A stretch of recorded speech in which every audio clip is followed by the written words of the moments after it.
안녕하세요. 저는 결혼 2년 차에 다가오는 새해에는 하나의 엄마가 되는 막달 임산부입니다. 길지 않은 인생이지만 여지껏 살면서 느낀 게 인연이 될 사람은 어떻게 해도 되고 안 될 사람은 어떻게 해도 안 된다고 느껴지더라고요. 그 운명 같은 인연에 관한 이야기를 시작해 보겠습니다. 이 이야기를 하려면 먼저 저희 가족에 대해 얘기를 해야겠네요. 저는 저보다 1살 어린 남동생이 있습니다. 그리고 저희 어머니는 남동생을 낳다가 돌아가셨습니다. 어머니가 어떻게 생기셨는지, 목소리는 어떠셨는지, 키는 크셨는지, 작으셨는지, 머리는 짧으셨는지, 기셨는지, 마르셨는지, 그 품은 따뜻했는지, 아무것도 기억이 나지 않습니다. 그저 사진 속에서 저를 안고 활짝 웃고 있는 어머니를 보며 그 품이 어땠는지 상상을 할 뿐이었습니다. 어머니가 그렇게 떠나시고 저와 남동생은 친할머니 손에 자랐습니다. 아버지는 건축을 하시던 분이셨는데 일이 굉장히 바쁘셨습니다. 할머니께 듣기로는 아버지가 얼마나 바쁘셨는지 어머니의 마지막도 보지 못하셨다고 하더라고요. 그리고 평생 그날을 후회하며 저희를 정말 열심히 키우셨죠. 아버지의 사랑을 받은 기억은 많지는 않지만 아버지는 아버지 나름대로 그게 최선의 노력이라고 생각하셨을 겁니다. 저와 동생을 위해 열심히 돈을 벌어오시는 것 말이죠. 덕분에 하고 싶은 것도 고민 없이 할 수 있었고, 할머니께서 맛있는 것도 많이 해주셨지만, 제 가슴 한쪽에 어딘가 텅 빈 것 같은 허전함은 어쩔 수 없었습니다. 그래서였을까요? 저는 어렸을 때 정말 말을 안 듣는 아이였습니다. 제가 6살 때 할머니가 아버지와 대화하시는 걸 우연히 듣게 되었습니다. 요즘 너무 무리하는 거 아니니? 이번에도 1달 만에 집에 들어왔잖아. 밥은 먹고 다니는 거니? 네, 저는 괜찮아요, 어머니. 애들은 잘 지냈죠? 이번에도 얼마 못 보고 가야겠네요. 애들이야 뭐 잘 지내지. 너도 너무 일만 하지 말고 애들도 자주 보고 집에도 오래 있고 좀 그래. 돈 많이 벌어준다고 그게 부모가 아니야. 네, 알아요. 그래도 엄마 없이 크는 거 티내게 하고 싶지 않아서 이렇게라도 하면 그 공간이 좀 채워질까 해서요. 아휴, 누가 그 마음을 모르니. 참 예쁜 아이였는데. 형규 그거 낳다가 그렇게 되었을 때 밖에 있던 내가 얼마나 놀랐으면 기절까지 했겠어. 그래서 나도 더 형규랑 형은이 열심히 키우는 거고. 그전엔 그냥 어머니가 아파서 돌아가신 줄로만 알고 있었습니다. 그런데 동생을 낳다가 그렇게 되었다니 너무 놀랐습니다. 배신감도 들고 마음이 복잡했죠. 6살이던 저는 그 마음을 숨기는 법을 몰랐습니다. 엄마가 형규를 낳다가 죽었어요? 형은아! 모든 사실을 알게 된 저는 그날 베개가 다 젖을 때까지 울다 지쳐 잠들었습니다. 그래도 어머니가 죽었다는 사실에 달라지는 건 없는데 그냥 모든 게 서러웠습니다. 동생 때문에 어머니가 돌아가셨다니 뭔가 억울한 기분도 들었고요. 그때부터였을까요? 동생이 미워 보였습니다. 그땐 너무 어렸기에 미운 마음을 어떻게 표현해야 하는지도 몰랐고 그냥 속으로 동생이 싫다고만 생각했습니다. 그러다 7살이 되어 친구들하고의 교류도 많아지고 감정 표현도 다양해지다 보니까 미워하는 마음을 표현할 줄도 알게 되었습니다. 제가 아는, 제가 할 수 있는 온갖 방법을 동원해서 동생을 미워했습니다. 동생이 가지고 노는 장난감을 빼앗기도 하고 밥 먹을 때 동생 식판에 있는 맛있는 반찬 제가 다 먹어버리기도 하고 동생이 아끼는 장난감을 망가뜨리기도 했습니다. 어렸지만 어머니의 죽음이 동생 잘못이 아니라는 건 알고 있었습니다. 그럼에도 동생을 괴롭히고 싶은 마음은 컸습니다. 그렇게 맨날 동생을 괴롭히다 보니까 어느 순간 제 마음속에 아주 세뇌가 되었더라고요. 나는 정말 동생이 밉고 싫다고요. 처음엔 투정처럼 시작한 행동이 나중엔 그 마음이 커져 진심으로 동생을 미워하고 있었습니다. 그래서 저의 고약한 행동은 그 이후로도 쭉 계속되었습니다. 그런 저 때문에 마음고생이 심한 건 할머니와 아버지였습니다. 할머니가 저를 달래보기도 하시고 혼도 내보시고 손들고 있으라고 벌도 주셨습니다. 한숨도 많이 쉬시고 많이 힘들어 하셨습니다. 그건 아버지도 마찬가지였죠. 아버지가 웬만하면 잘 쉬지를 않으셨는데 제가 7살 여름방학 때 휴가를 내시고는 가족끼리 수영장 있는 호텔로 여행을 가기도 했습니다. 또 놀이동산도 갔고요. 아마 더 사랑을 주고 관심을 준다면 제 행동이 좀 나아질 거라고 생각하셨던 것 같습니다. 정말 오죽했으면 아버지가 그렇게 열심히 저희랑 시간을 보내주셨는지 부모가 되고 나서야 그 마음이 조금 이해가 가네요. 저는 초등학생 때까지 동생을 미워했습니다. 그런데 제가 그렇게 동생을 괴롭힌 탓이었을까요? 아니면 원래 동생의 기질이 그랬던 걸까요? 그건 알 수 없지만 동생은 굉장히 소극적인 아이로 자랐습니다. 부끄럼도 많고 말수도 적은 내성적인 아이였죠. 또 동생이 초등학생 때는 친구들보다 덩치도 한참 작았거든요. 중고등학생 때 갑자기 훌쩍 커서 지금은 180cm가 넘는 거구가 되었지만요. 아무튼 애가 작고 겁도 많고 수줍음도 많으니까 주변에서 애를 엄청 괴롭혔습니다. 초등학교 저학년 때야 다 같이 친한 분위기니까 그런 게 없었는데 한 5학년쯤부터 동생이 따돌림을 당했습니다. 제가 그때 6학년이었고 동생이랑 같은 초등학교를 다녔거든요. 한 층만 내려가면 동생 반이었을 만큼 가까이에 있었습니다. 그렇다고 한 번도 동생을 보러 동생 반에 간다거나 동생이랑 같이 등하교를 한다거나 한 적은 단 한 번도 없었습니다. 야, 최영규, 너 학교에서 나 아는 척 하지 마라. 죽는다. 왜, 누나? 그건 내 맘이지. 그냥 싫거든. 하지 마. 알겠어? 응. 딱히 이유는 없었습니다. 맨날 집에서도 보는데 학교에서도 봐야 하나 싶었던 것 같습니다. 초등학교 2학년 때까지는 어쩔 수 없이 학교를 같이 다녔는데 동생이 3학년 되고부터는 따로 다녔거든요. 그리고 그 이후부터는 한 번도 저를 찾아온 적이 없었습니다. 학교에서 마주쳐도 동생은 쪼르르 제 갈 길 가버렸고요. 그렇게 저희는 학교에서 생판 모르는 남처럼 지냈습니다. 그래서 저희가 남매라는 걸 아는 친구들은 저랑 친한 친구들 한두 명이 다였죠. 그런데 동생이 5학년, 제가 6학년 된 지 얼마 안 된 봄이었습니다.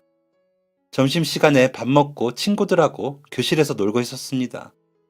수업 시작하기까지 10분도 채 남지 않았었죠. 그때 갑자기 앞문이 벌컥 열렸습니다. 으앙, 누나! 교실에 모여있던 복도를 지나가던 애들이 다 그 목소리의 주인공만 쳐다봤습니다. 저는 제 눈을 의심했습니다. 제 동생이더라고요. 그런데 동생 입가에는 피가 맺혀 있고 옷은 흙먼지가 가득하고 머리는 다 헝클어지고 얼굴은 눈물과 먼지가 뒤섞여서는 엉엉 울고 있었습니다. 너 뭐야? 왜 이래? 누가 그랬어? 그땐 아무것도 생각나지 않았습니다. 어머니고 미운 마음이고 뭐고 그런 건 철저하게 배제되어 있었고 그 순간엔 그저 화만 잔뜩 났습니다. 대체 누가 내 동생을 이 모양으로 만든 건지 속이 부글부글 끓었습니다. 우리 반 애들이 우리 반 애들이 나 괴롭혀. 저는 동생 데리고 바로 동생 반으로 갔습니다. 화나는 감정을 참기엔 저는 너무 어렸습니다. 누가 내 동생 괴롭혔어? 제가 동생 반 들어가서 호통을 치니까 반 애들이 힐끔힐끔 한쪽을 쳐다보더라고요. 그곳엔 남자애들 셋이 앉아 있었습니다. 그중 한 명이 저를 가만 보더니 낄낄거리면서 이러더라고요. 최영규, 너 일름 보냐? 누나한테 가서 일렀냐? 제가 말씀드리지 않은 것이 하나 있습니다. 저 초등학교 4학년 때부터 학교 유도부였습니다. 나름 지역대회에서 우승도 한 적 있는 아이였습니다. 제 동생 괴롭힌 남자애들 셋이 낄낄거리는 거 보고는 그냥 쟤네 잡아뜨려야겠다는 생각밖에 들지 않았습니다.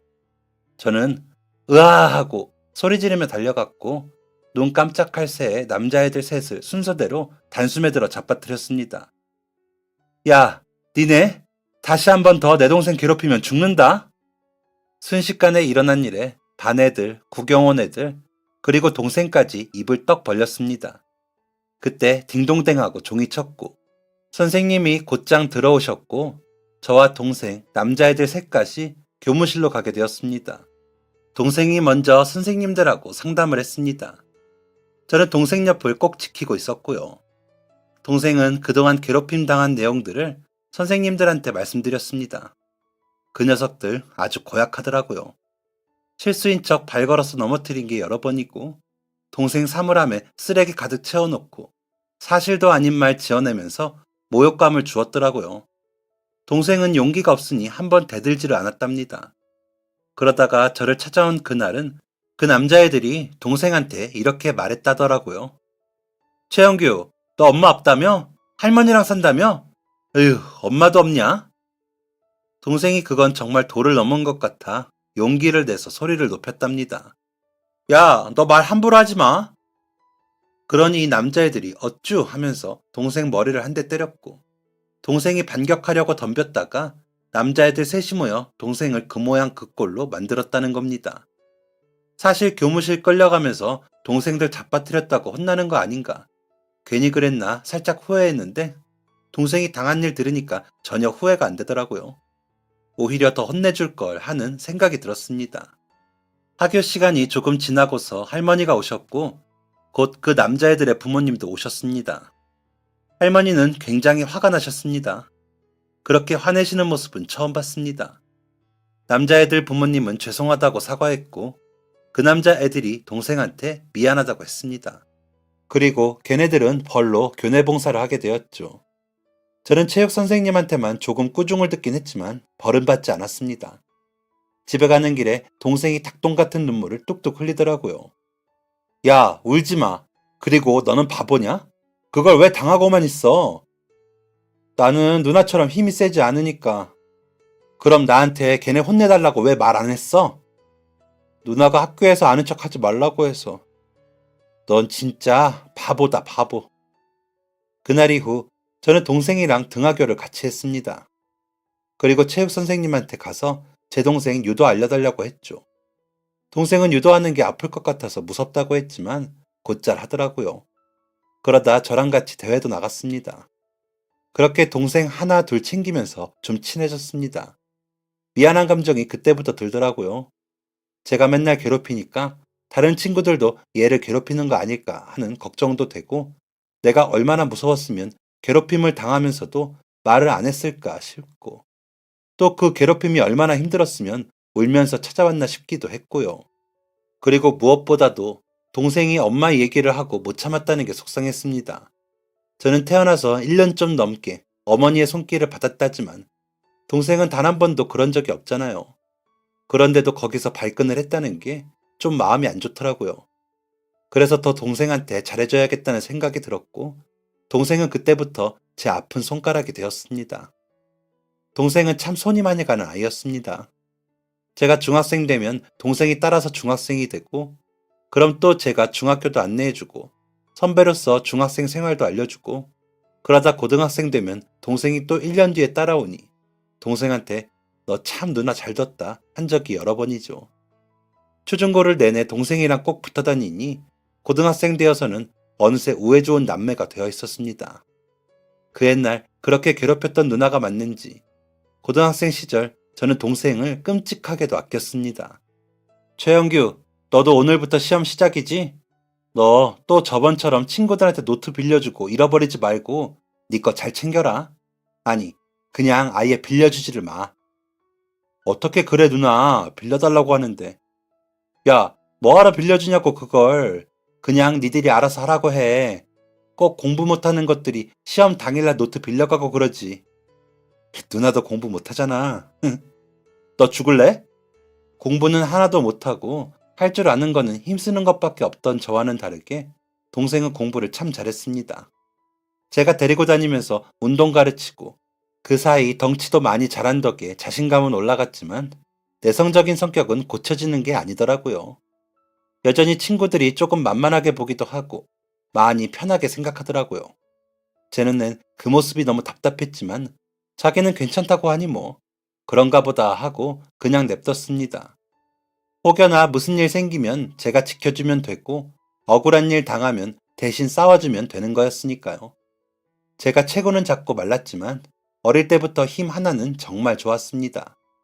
유치원생 때부터 태권도를 하다가 초등학생 때는 유도부를 했고 중학생이 되어서는 육상을 하고 고등학생이 되어서는 권투와 주짓수를 취미로 배우다가 체육 선생님이 되기 위해 학원에 다니면서 체대에 갈 준비를 했습니다. 아무리 운동을 잘해도 공부도 해야 대학에 갈 수 있다고 하길래 안 되는 머리 쥐어짜가며 죽기 살기로 공부를 했습니다. 그 결과 서울에 있는 체대에 진학을 할 수 있었죠. 그리고 1년 뒤 동생은 서울에 있는 대학교 경영학과에 합격을 했습니다. 할머니가 정말 좋아하셨습니다. 손주 둘 다 서울에 있는 좋은 대학에 갔다면서 동네방네 자랑을 하고 다니셨죠. 그리고 또 1년이 지나고 동생은 군대에 갔습니다. 야, 누가 너 괴롭히면 누나 체대 다닌다고 해. 아, 아니다. 그냥 주짓수 선수라고 해라. 그럼 무서워서 못 건드릴걸? 아니다, 아니야. 그냥 전화를 해. 내가 내 동기 남자애들 싹 끌고 갈 테니까. 근데 가면 전화할 수 있나? 아, 몰라. 그냥 해. 괴롭히는 것들 아주 다 내가 손봐줄라니까. 누나, 내가 무슨 애야? 애지 그럼. 어휴, 이런 바보가 무슨 군대에 간다고. 제발 가서 맞지만 말아라, 응? 네네, 알겠습니다. 동생이 군대 가고 한 일주일은 걱정이 돼서 잠도 잘 못 잘 지경이었습니다. 제 걱정과 달리 동생은 군대에서 예쁨 받으며 잘 지내고 있다고 하더라고요. 그렇게 군대 생활은 다행히 잘 지나갔습니다. 동생은 제대하고 바로 학교에 복학을 했습니다. 그래, 동생도 이제 군대까지 다녀온 완전한 성인이니 이제 내가 더 걱정할 건 없겠지 생각했습니다. 하지만 예상과 다르게 얼마 지나지 않아 신경 쓰이는 일이 생겼습니다. 동생이 복학하고 1년쯤 지났을 때였습니다. 갑자기 할머니랑 저 앉혀놓고 이런 말을 하더라고요. 할머니, 누나, 저 휴학하려고요. 뭐, 휴학? 야, 너 이제 곧 3학년이야. 근데 뭔 휴학? 그냥 세상 돌아가는 것도 좀 알고 싶고, 이때 아니면 언제 휴학해보나 싶고. 뭐야, 그게. 그런 애매한 대답이 어딨어. 너 학교 다니는 거 재밌다며. 수석 졸업해서 나중에 대기업 갈 거라고 큰 소리 쳤잖아. 그땐 그랬고, 지금은 마음이 변할 수도 있지. 이게 누굴 속이려고. 너 솔직히 말해. 그게, 그, 장사해볼까 하고. 장사? 무슨 장사? 그건 차차 찾아봐야지. 너 알바라도 한번 해본 적 있어? 너 사업자 등록은 어떻게 하는지 알아? 어디서 뭘 팔 건지는 생각해 봤어? 월세는 얼마나 나갈지, 카드 수수료는 얼마일지, 뭐 그런 것들 다 생각해 봤냐고. 너 어디서 이상한 물 들어와서 괜한 생각하지 말아라. 너는 공부가 딱이야. 그러니까 그냥 학교나 다녀. 알겠어? 내 인생이야. 그러니까 누나 말고 내가 결정해. 살다 살다 동생이 저한테 그렇게 큰 소리를 치는 건 처음이었습니다. 얘가 정말 무슨 생각이 있나 싶기엔 사업의 사자도 모르는 것 같더라고요. 어디서 이상한 것들을 만나 이상한 물이 들어온 게 분명했습니다. 그 말을 하기 전 애가 좀 이상하긴 했습니다. 안 하던 외박을 하지 않나? 갑자기 옷이나 외모에 관심을 가지고 어릴 때부터 학교 수업에 지각 한 번 한 적 없던 애인데 수업 지각한 적도 있고요. 아무래도 여자친구가 생긴 게 분명했습니다. 그리고 그 여자친구는 동생한테 헛바람을 분 게 분명했고요. 제가 그렇게 휴학은 절대 안 된다고 얘기했는데 동생은 결국 휴학을 했습니다. 젊었으니 사랑의 눈멀기에 충분했고 다 한때라고 생각했습니다. 동생도 분명 후회하고 다시 정신을 차릴 거라고 확신했죠. 하지만 그건 제 착각이었습니다. 동생은 정신을 더 못 차리더군요. 또 한 번 폭탄 선언을 했습니다. 저 지금 여자친구랑 결혼하고 싶어요. 야, 너 작작해라. 결혼은 무슨 결혼이야. 네가 뭐가 있는데 돈이 있냐, 직업이 있냐, 집이 있냐. 그래서 식은 나중에 올리고 혼인신고만 하려고. 나 지금 여자친구 정말 사랑해. 혼인신고하고 둘이 돈 모아서 작은 식당 하나 차려보려고. 식당 차리려면 얼마나 돈이 많이 필요한지 알아? 아버지가 내 대학 등록금 빌려주신댔어. 통화로 다 말씀드렸고. 거기에 대출 조금 보태서 시작해보려고. 홀렸네. 이거 완전 단단히 홀렸어. 동생은 정말 무슨 대단한 일이라도 벌이려는 것처럼 확신에 찬 눈으로 말했습니다. 어떻게 저렇게 더 바보가 될 수 있나 답답하기만 했습니다. 할머니도 한숨을 푹푹 쉬시며 가슴을 치셨죠. 동생은 혼인신고 하기 전에 자기 여자친구 얼굴이라도 한번 봐야 하지 않겠냐며 자리를 마련했습니다. 그래, 대체 어떤 사람인가 보자 하고 나갔더랬죠. 그런데 이거 보통 여우가 아니더라고요. 밥 먹고 차 마시는 고작 2시간이었는데 제 눈에는 그 성격이 다 보이더군요. 눈웃음 살살 치면서 동생한테 이거 해달라 저거 해달라 하며 등골 빼먹을 상이었습니다. 그때 동생을 때려잡아서라도 이 결혼을 말려야 했는데 동생이 정말 사랑한다니까 동생 말대로 이건 동생 인생이니까 알아서 잘하지 않을까 하는 마음이 있었습니다. 그래서 동생을 말리지 않기로 했죠. 저는 그 순간을 두고두고 후회하고 있습니다.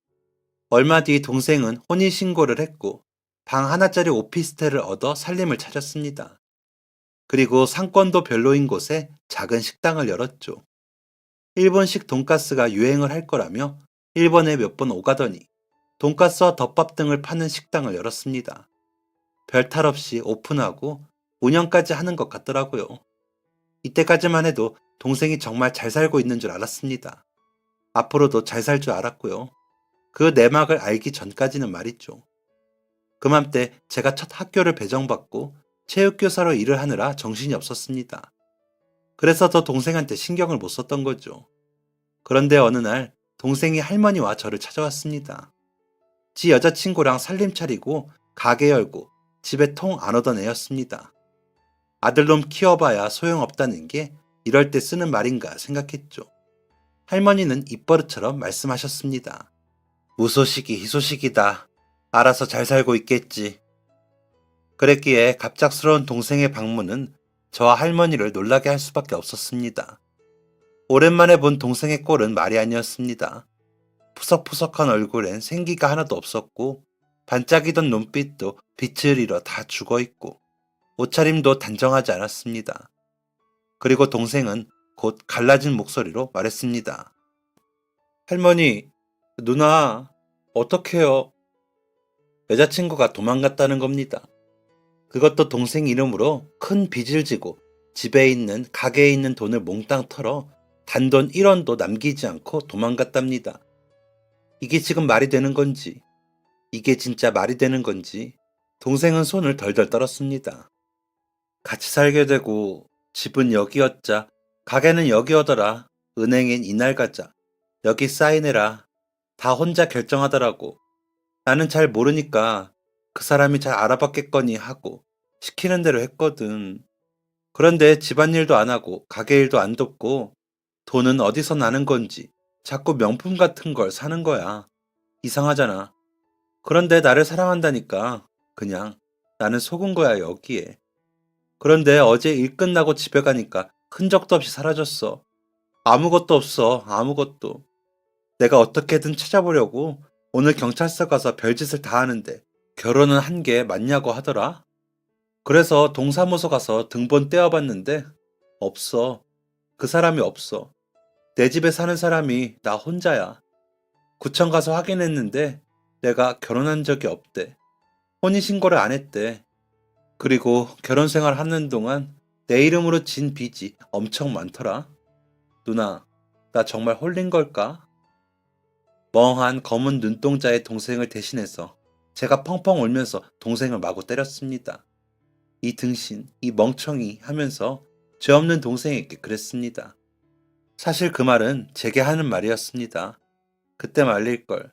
그때 어떻게 해서든 그 여자 못 만나게 할 걸 후회했습니다. 그렇게 동생에겐 또 한 번 큰 상처가 생겼습니다. 그 후 동생은 많이 달라졌습니다. 사람 좋게 웃는 모습은 이제 보이지 않았습니다. 호락호락해 보이는 행동까지 싹 달라져 아주 냉철하고 냉정하게 바뀌었습니다. 동생은 웃지 않았고 누군가의 부탁을 들어주지 않았고 마음의 문을 닫아버렸습니다. 그렇게 일만 했습니다. 친구들도 안 만나고 혼자 가게에서 일만 하며 3년 만에 그 큰 빚을 혼자 다 갚았습니다. 그런 동생이 대단하면서도 안쓰러웠습니다. 그 충격이 얼마나 컸으면 저럴까 싶었고 예전에 싱글벙글 웃던 동생의 모습이 그리웠습니다. 그리고 저는 그 이후 동생처럼 당하고 사는 혹은 따돌림 당하는 애들만 보면 제 동생을 보는 듯 마음이 미어졌습니다. 그래서 초등학교에서 애들 체육을 가르치면서 혹시나 반에서 소외되는 애들이 있으면 일부러 더 챙겨주고 마음이 쓰였습니다. 어느 날이었습니다. 제가 병원에 검진받으러 갈 일이 있어서 반차를 쓴 적이 있었습니다. 마침 2학년 애들이 학교 마치고 하교를 하고 있더라고요. 저는 그때 5학년 담임하고 있을 때라 그렇게 작은 애들이 너무너무 귀여웠습니다. 총총총 학교를 빠져나가는 모습이 귀여워서 한참 보고 있는데 앞질러 가는 친구들 뒤로 한 아이가 낑낑거리며 가방을 메고 가고 있었습니다. 그 작은 애의 가방이 얼마나 무거운지 기우뚱거리기를 반복하더니 뒤로 넘어질 뻔하고 앞으로 고꾸라질 뻔했습니다. 앞으로 한 발 한 발 걷는 것조차 힘들어 보이더라고요. 그 순간 또 한 번 넘어지려 하는 아이의 가방을 얼른 가서 제가 잡았습니다. 괜찮니? 휴, 감사합니다. 가방이 엄청 무겁네. 뭐야? 뭐가 든 건지 물어봐도 될까? 아, 우유요. 가방이 정말 엄청 무거웠습니다. 이 가방에 든 게 전부 우유라니. 혹시 친구들이 못된 짓을 한 건 아닐까 걱정이 되었습니다. 우유를 왜 이렇게 많이 가져가? 우유는 학교에서 먹어야 하잖아. 혹시 친구들이 어떻게 하셨어요? 친구들이 줬어요. 저희 엄마가 우유를 엄청 좋아하시거든요. 그래서 친구들이 안 먹고 나눠준 거예요. 아차했습니다. 오해를 한 게 미안해서 저는 그 아이의 집까지 가방을 들어주기로 했습니다. 조그만한 애가 어찌 그리 생각도 깊고 착한지 괜찮다고 하더라고요. 저희 집 가는 길 엄청 힘들어요. 선생님, 어디 가시는 거 아니에요? 진짜 괜찮은데. 그럼 너 이 가방 혼자 들고 갈 수 있어? 그건, 자, 가자. 오늘따라 친구들이 우유를 너무 많이 줬다는 둥, 학교에서 좀 놓고 올 걸 자기가 욕심을 부린 것 같다는 둥에 귀여운 변명을 들으며 아이의 가방을 짊어지고 아이 집으로 향했습니다. 그런데 가는 길이 험하다는 말, 그냥 예의상 한 말인 줄 알았거든요. 그런데 진짜 험하긴 하더라고요. 학교 후문에 나 있는 높다란 언덕을 하나 지난 후 또다시 펼쳐진 아까보다는 비교적 완만한 경사로를 끝없이 올랐습니다. 그리고 미로처럼 펼쳐진 골목골목을 들어갔다 마주한 아이의 집은 엘리베이터가 없는 건물의 4층이었죠. 나름 체육 선생님인데 이 정도의 약한 모습을 보일 수 없어서 가쁜 숨을 꾹꾹 누르며 아이 집까지 올라갔습니다. 아이는 이 길이 마냥 익숙한지 나풀나풀 나비처럼 뛰어 올라갔죠. 아이가 집 문을 열었고 집안에선 아이 엄마의 목소리가 들렸습니다. 진안이 왔니? 그런데 목소리는 들리는데 엄마의 모습은 보이지가 않는 겁니다. 안에서 뭘 하고 계시나 생각했는데 그제서야 엄마가 모습을 드러냈습니다. 깁스한 다리를 쩔뚝거리며 말이죠. 누구? 아, 안녕하세요. 저는 진안이 학교 체육 선생입니다. 네, 안녕하세요. 그런데 체육 선생님이 저희 집엔 어쩐 일로 오셨어요? 그게 진안이가 가방에 우유를 잔뜩 챙겨서 가고 있더라고요. 너무 무거워 보여서 제가 대신 들어줬어요. 저는 우유가 가득 든 가방을 집 안쪽에 조심스럽게 두었습니다. 아이의 엄마가 가방을 열어보고 그 안을 가득 채운 우유에 입을 쩍 벌리셨습니다. 어머, 오늘은 더 많네? 진환아, 엄마 우유 마트에서 사 먹으면 된다니까 또 이렇게 많이 가져왔어? 우유 많이 먹어야 뼈가 튼튼해진다고 했단 말이야. 그래야 엄마 다리가 빨리 낫지. 아이의 말에 아이 엄마도 저도 아무 말도 할 수 없었습니다. 아이는 곧 엄마의 품에 쏙 안겼습니다. 감사해요, 선생님. 무거우셨을 텐데. 오시는 길도 험했죠? 시간 되시면 들어와서 목이라도 축이고 가세요. 저는 병원에 가야 한다는 사실도 잊은 채 그 집 안으로 들어갔습니다. 연식이 오래되어 보이는 집, 작은 공간. 하지만 가지런하고 깔끔하게 정리가 잘 되어 있는 집이었습니다. 아이는 엄마가 시키지도 않았는데 혼자 화장실에 가서 손 발을 닦고 가방을 정리했습니다. 아이 엄마가 얼마나 아이를 야무지게 잘 키웠는지 또 한 번 느껴지더라고요. 그런데 이 아이 엄마, 다시 보니 상당히 앳된 얼굴이었습니다. 제 또래 정도? 그때 제 친구들이 아이를 유치원을 보내네 어쩌네 할 때였으니 아이 엄마는 20대 초중반에 아이를 낳은 것 같았습니다. 결혼을 일찍 했구나 생각하며 집을 둘러보는데 벽에 걸린 사진이 눈에 들어왔습니다. 아이와 아이 엄마가 찍은 사진이었습니다. 그리고 TV 앞에 놓여진 작은 액자들을 보는데 모두 아이와 아이 엄마만 있었습니다. 아빠가 없다는 걸 눈치껏 알 수 있었습니다. 차는 입에 맞으세요? 제가 손님 대접이 너무 오랜만이라. 아, 네, 맛있네요. 무슨 차예요? 국화차예요.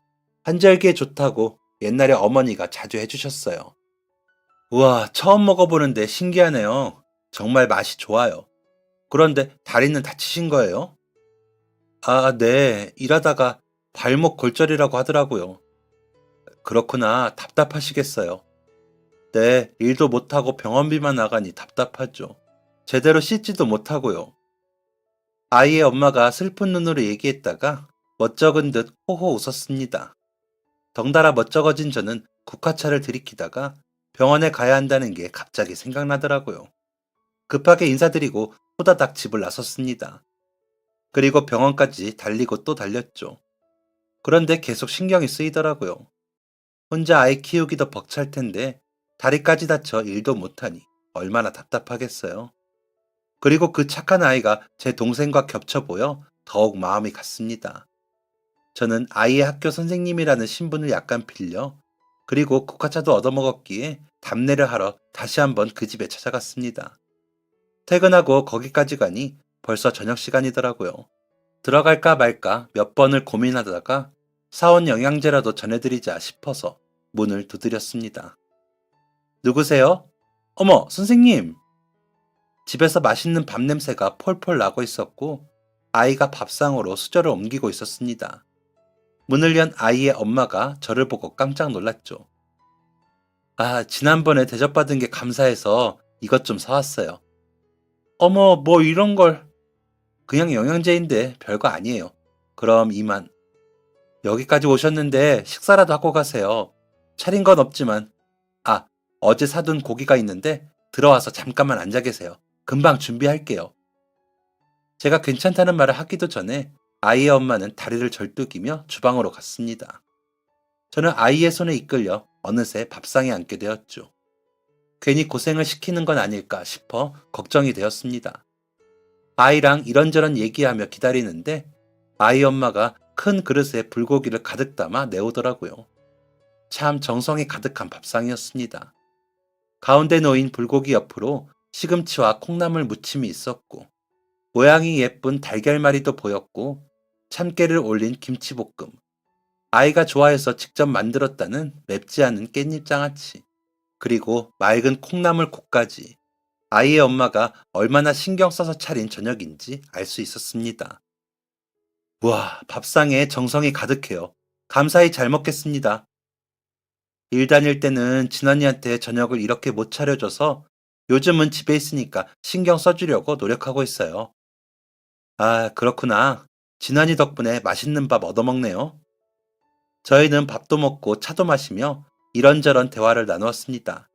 다시 먹게 된 국화차는 그때만큼이나 따뜻하고 맛이 좋았습니다. 다리는 언제쯤 괜찮아진대요? 글쎄요, 한 달 내외로 깁스를 풀 것 같다고는 했는데 재활도 해야 한다고 하더라고요. 그래야 빨리 회복될 거라고. 맞아요. 재활이 정말 중요하죠. 에휴, 그런데 저는 일도 해야 하고 재활 비용도 만만치 않더라고요. 깁스 풀면 바로 일하지 않을까 싶어요. 그러면 발목에 무리가 많이 가실 텐데. 아이의 엄마는 그러게요 하고 나지막히 말했습니다. 체육을 했던 사람으로서 재활이 정말 중요하니 꼭 하시라고 말하고 싶었지만 그럴 수가 없어 저도 고개를 떨구었습니다. 그러다가 아무 생각 없이 고개를 들었는데 제 시선이 TV 앞 사진으로 향했습니다. 제 시선이 사진에 닿자 아이 엄마가 조심스레 말하더라고요. 아, 진환이 아빠가 없어요. 아, 그래서 본 거 아니에요. 그냥 어머님이랑 너무 닮아서. 기분 나쁘셨다면 죄송해요. 아유, 뭘요. 이미 8년은 된 얘긴데요. 8년이면, 네, 진환이 낳고 바로 헤어졌어요. 아니, 쫓겨난 거죠. 저보다 10살이나 많아서 생각이 깊다고 생각했는데 한참 잘못 봤더라고요. 결혼하고 시부모 간병하며 시집살이 하다가 애 낳았는데 나가라대요. 저보다 1살 더 어린 여자랑 와서는. 아이 엄마가 씁쓸하게 웃었습니다. 저는 뭐라 대답을 해야 할지 모르겠어서 입을 꾹 닫고 눈만 껌뻑였습니다. 어머, 내 정신 좀 봐. 죄송해요. 얘기가 너무 무거워서 불편하셨죠. 차 2번 마셨다고 선생님이 편해졌나 봐요. 이제는 아무렇지도 않아요. 지금은 진환이랑 너무 행복한걸요. 아, 네네. 그럼요. 진환이 진짜 생각도 깊고 착하더라고요. 친구들도 많은 것 같고요. 아, 참. 아까 진환이가 얘기해줬는데 진환이 공부도 잘한다면서요? 아, 네. 시험 보면 곧잘 하는 것 같더라고요. 학원 한 번 못 보내줘서 미안했는데 너무 고맙죠. 아이의 엄마는 뿌듯하면서도 슬픈 눈으로 진환이의 방문을 쳐다봤습니다. 제가 비록 체육 선생이지만 제가 봤을 때 진환이는 나중에도 엄청 공부 잘할 거예요. 어머, 그럼 너무 좋겠네요. 벌써 시간이. 제가 너무 오래 있었네요. 이제 가봐야겠어요. 오늘 식사 정말 잘했습니다. 진짜 맛있었어요. 별거 아닌 밥상 맛있게 드셔주셔서 감사해요. 언제든 오시면 또 차려드릴게요. 날이 많이 어두운데 가시는 길 괜찮으시겠어요? 이 근처 사세요? 아, 저 버스 타면 금방 가요. 행복동 살아요. 어머, 정말요? 저 어릴 때부터 결혼하기 전까지 그 옆 동네 살았는데. 와, 진짜요? 이거 진짜 인연이네요. 저희 오며 가며 마주쳤을지도 모르겠는데요. 그러게요. 저 행복고등학교 다녔는데. 진짜요? 진짜 행복고등학교요? 저돈데? 저 거기 42기 졸업이에요. 저보다 선배네요? 저 43기요. 와, 너무 신기하다. 진짜 무슨 인연이라도 되는 건지 우연치 않게 저랑 같은 고등학교였더라고요. 한 학년 아래면 제 동생이랑 알 수도 있겠다 싶어 물어볼까 했지만 그날은 시간이 너무 늦어 다음에 얘기해보자 생각했습니다. 같은 지역에 같은 학교 다녔다니 너무 신기하잖아요. 그럼 고등학교 선후배를 빌미로 좀 더 챙겨줄 수 있지 않을까 싶더라고요.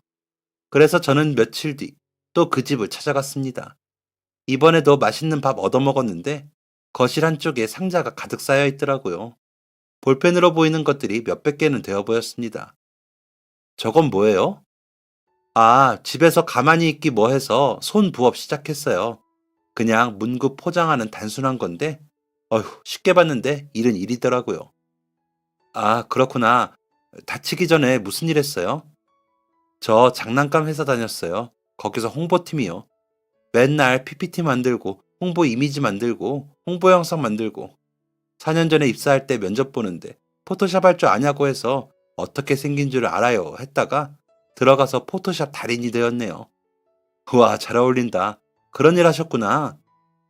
아이 엄마한테 그 얘기를 듣자마자 너무 잘 됐다 생각했습니다. 제가 오랜 시간 체육을 했고 체대를 나왔잖아요. 주변에 체대 입시학원 선생님, 주짓수 학원 선생님, 운동용품 판매자 등 이런 사람들이 많거든요. 다들 많은 홍보가 필요한 사람들이었죠. 저는 아이 엄마한테 집에서도 그렇게 이미지 만들고 영상 만드는 거 할 수 있냐고 물어봤습니다. 맨날 퇴근하고 집에 와서도 일해서 웬만한 건 다 집에서 한다더라고요. 옳다구나 하고 저는 지인들에게 연락을 돌려 일거리를 잔뜩 아이 엄마에게 전화해서 부탁했습니다. 선생님, 정말 제가 해도 되는 걸까요? 아이, 그럼요. 다들 홍보 이미지랑 영상 필요한 사람들이거든요. 물론 어머님 실력 고려하고 의뢰드린 것에 대한 급여는 그쪽에서 제대로 지급해 드릴 겁니다. 선생님, 정말 감사합니다. 그리고 이제 말씀 낮추세요. 같은 학교 선후배였는데 어머님이 뭐예요? 아, 그럼 그럴까, 동생? 몇 번 만남이 오가고 마음이 잘 맞다 보니 저희는 어느새 언니 동생하는 사이가 되었습니다. 그렇게 알게 된 지 한 달쯤이 되었을 때 아이 엄마가 깁스를 풀었다고 연락을 했더라고요. 제가 재활센터에 아는 분이 계시니 소개해 드릴 테니까 꼭 다니라고 일러두었습니다. 그 덕에 아이 엄마는 조금 더 빠르고 정확하게 회복을 할 수 있었죠. 아, 그리고 진환이요. 학원을 한 번도 안 다녀봤다고 하더라고요. 남자 애들이라면 거의 필수로 다니는 태권도도 한 번 안 배워봤다고 했죠. 제 지인 중에 또 태권도 사범하는 친구가 있거든요. 워낙 친한 친구여서 사정 말하니 얼른 데려오라고. 일주일에 2번 수업하는데 그게 어렵겠냐며 고맙게도 아이가 태권도를 배울 수 있게 해주었습니다. 그렇게 친해진 저희는 자주 만남을 가졌습니다. 제가 그 집에서 밥을 정말 여러 번 얻어먹었거든요. 그게 고마워서 저도 밥 한 끼 대접하고 싶었는데 저는 요리 솜씨가 영광입니다. 그러다 문득 제 동생이 하는 가게가 생각이 나더라고요. 동생 가게가 크지도 화려하지도 않지만 제가 인정하는데 정말 맛집입니다. 주말에는 사람들이 줄 서서 기다릴 만큼 인기도 많고요. 같은 학교니까 서로 알 수도 있겠다 싶어서 저는 아이 엄마를 데리고 동생의 가게로 갔습니다. 언니, 정말 동생분 가게 가도 돼요? 손님 많아서 바쁘다며 이렇게 불쑥 가도 괜찮은가? 괜찮아. 누나가 동생 가게 가서 밥 먹는다는데 뭐. 그리고 아직 바쁠 시간도 아니고 나도 가끔 가서 밥 먹는데 뭐. 진짜 맛있으니까 기대해. 일부러 동생 바쁠 시간 피해서 이른 저녁을 먹으러 갔습니다. 다행히 앞에 줄 선 사람들이 안 보이더라고요. 짤랑 소리가 나는 방울이 달린 문을 열자 주방에서 동생이 나왔습니다. 네, 어서 오세요. 누나? 어? 박은아! 최영규? 동생이 아이 엄마의 이름을 부르며 눈이 동그래지더라고요. 아이 엄마의 눈은 그보다 더 크고 더 동그래졌고요. 둘이 아는 사이구나 싶었습니다. 때마침 저희 뒤를 이어 손님들이 더 들어와서 얼른 자리에 앉았고 그 이후에도 계속 몰아치는 손님들 때문에 동생과 아이 엄마는 대화를 할 수 없었습니다. 궁금함을 못 참았던 제가 아이 엄마에게 물어봤죠. 형규랑 아는 사이야? 네, 3학년 때 같은 반이었어요. 언니 동생이 형규일 줄은 상상도 못했네요. 이미지가 너무 다르지. 조금? 형규랑 친했어? 친하진 않았고, 실은 제가 좋아했어요. 뭐? 쟤를? 최형규를? 언니, 형규는 몰라요. 제가 고백도 안 해서. 비밀이에요. 진짜 비밀. 오호라, 이런 재미있는 사연이 있다니 더 신기하더라고요. 저는 비밀을 꼭 지킨다고 약속을 했습니다. 동생 가게가 많이 바빠 보이길래 저는 식사 마치고 아이 엄마 먼저 보내고 동생 가게 일을 도와주었습니다. 손님들 다 빠지고 얼른 테이블 다 정리하고 청소까지 싹 끝내고 앉아서 쉬려는데 이제야 주방에서 나온 동생이 성큼성큼 제 앞에 와서 서더라고요. 뭐야? 알고 데려왔지? 뭔 소리야? 뭘 알아? 누구? 은하? 그럼 누구겠어? 둘이 어떻게 하는 사이야? 아, 그래. 같은 학교니까 알 수도 있겠지. 그런데 어떻게 알았어? 박은하가 내 첫사랑인 거. 그거 알고 놀리려고 데려온 거지? 아니, 그래도 그렇지. 미리 말은 좀 해주지. 사람 놀라게. 뭐? 무슨 소리야? 네 첫사랑이 은하라고? 은하 첫사랑이 너인 게 아니고? 그건 또 뭔 소리야. 걔가 날 왜 좋아해? 뭐야? 몰랐어? 몰랐던 거야? 이거 우연이야? 창피해. 둘 다 첫사랑의 짝사랑이라고 알고 있더라고요. 사실은 쌍방이었는데 말이죠. 저한테는 둘 다 얼굴 빨개져서 얘기하는 게 그저 너무 웃겼습니다. 그래, 다 지난 일이고, 어릴 때 일이고, 이것도 우연이다 생각이 되어서 셋이 자리를 한번 마련했습니다. 셋 다 이게 뭐냐고 너무 신기하다며 깔깔 웃고 재밌게 놀았는데, 그런데 얘네들 그 옛날 가졌던 감정이 다시 나온 건지, 그러다 한 6개월 뒤에 진지하게 만나게 되었다더라고요. 저 솔직히 그 얘기 들었을 때 너무너무 좋았습니다. 제 동생 그렇게 사기꾼 여자한테 홀리고 다시는 여자 안 만난다고 했을 때 그러라고 했습니다. 그냥 혼자 살라고. 그 상처가 있는데 어떻게 만날 거고 어떻게 믿을 거냐고. 그냥 아무도 믿지 말고 혼자 살라고 했습니다. 그리고 그 아이 엄마, 제가 차마 글에 쓰진 못했지만 전 남편에 대한 얘기 다 듣고 정말 쌍욕을 했습니다. 정말 고생고생하며 살았더라고요. 그냥 아이랑 둘이 행복하라고만 했습니다. 그런데 이 둘이 만난다니 아이러니하게도 전혀 싫지가 않더라고요. 진심으로 응원해줬습니다.